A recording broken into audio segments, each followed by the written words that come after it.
বন্ধুরা, গরম চলে এসছে আর এই গরমের মধ্যে হালকা ফুলকা খাওয়াটাই কিন্তু স্বাস্থ্যের পক্ষে খুবই উপকারী। রাধে কৃষ্ণ বন্ধুরা, আমি টুলটুল আর এই টুলটুলের রান্নাঘরে আপনাদের সবাইকে স্বাগত। আজকে আপনাদের জন্য লাউয়ের একটি সুস্বাদু রেসিপি নিয়ে আসলাম। তাহলে চলুন আমি এই রেসিপিটা কি করে তৈরি করছি দেখে নেওয়া যাক। তো সবার প্রথম এখানে আমি একটা মশলা তৈরি করে নিচ্ছি।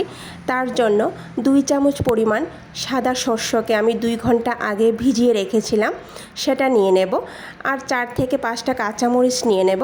হাফ চামচ পরিমাণ গোটা জিরা দিয়ে দেব। 2 চামচ পরিমাণ নারিকেলের বোড়াদা দিয়ে দেব। এখানে নারিকেলের বোড়াদার পরিবর্তে আপনারা কাঁচা নারিকেলটাও ব্যবহার করতে পারেন। এবার অল্প অল্প করে জল দিয়ে মশলাটাকে মিহি পেস্ট করে নেব।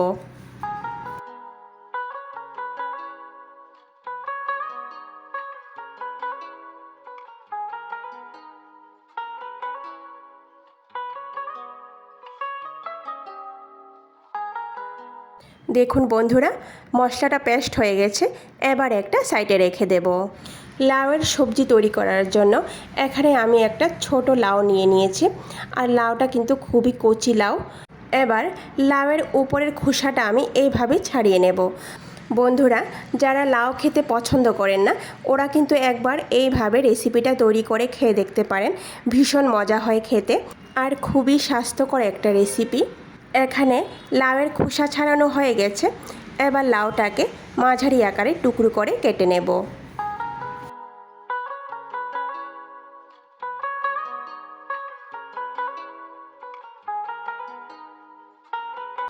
এখানে লাউ কাটা হয়ে গেছে। এবার চুলায় একটা প্যান বসিয়ে প্যানটা ভালো করে গরম করে নেব। তারপর এতে 1 বড় চামচ সরিষার তেল দিয়ে দেব। তেলটা ভালো করে গরম হয়ে গেলে এর মধ্যে 2টা শুকনো মরিচ আর হাফ চামচ পরিমাণ 5 ফোড়ন দিয়ে দেব।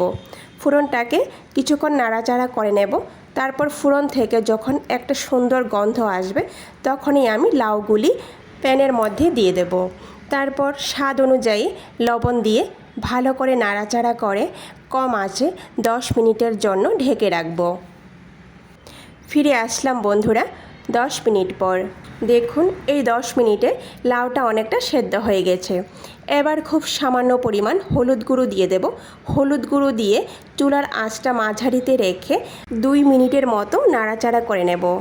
2 মিনিট পর আগে থেকে ফুটিয়ে রাখা গরম জল 500 ml পরিমাণ দিয়ে দেব। এবার ভালো করে নাড়াচাড়া করে মাঝারি আঁচে 10 মিনিটের মতো ফুটিয়ে নেব। এখন আর ঢাকা দেওয়ার দরকার নেই। এইভাবে 10 মিনিটের জন্য সবজিটাকে ফুটিয়ে নেব। 10 মিনিট পর ঝোলটা যখন একটু শুকিয়ে যাবে, তখনই আমি আগে থেকে পেস্ট করে রাখা মশলাটা দিয়ে দেব। দিয়ে ভালো করে নাড়াচাড়া করে নেব। তারপর আবারও মাঝারি আঁচে 5 মিনিটের জন্য ফুটিয়ে নেব। বন্ধুরা, এই সবজিটাতে কিন্তু ঝোল বেশি থাকবে না, সবজিটা একটু মাখো মাখো হবে। নামানোর আগে আমি 2টা কাঁচামরিচ দিয়ে দেব। আর বন্ধুরা, আপনারা যদি একটু ঝোল খেতে চান তাহলে এখানে একটু ঝোলও রাখতে পারেন। তো বন্ধুরা, তৈরি হয়ে গেল লাউয়ের সুস্বাদু রেসিপি। সবজি এখানে আমার তৈরি হয়ে গেছে। এবার আমি চুলার আঁচ বন্ধ করে দেব। চুলার আঁচ বন্ধ করে 1 চামচ পরিমাণ ঘি দিয়ে দেব। তারপর 2 মিনিটের জন্য ঢেকে রাখব। 2 মিনিট পর পরিবেশন করে নেব। ভিডিওটি সম্পূর্ণ দেখার অনুরোধ রইল। কেমন হয়েছে কমেন্ট করে নিশ্চয়ই জানাবেন। আর যদি ভালো লেগে থাকে তাহলে সবার শেষে লাইক, শেয়ার আর সাবস্ক্রাইব করে দেবেন। নমস্কার, আজকে এই পর্যন্তই। কথা হবে আবারও পরের ভিডিওতে।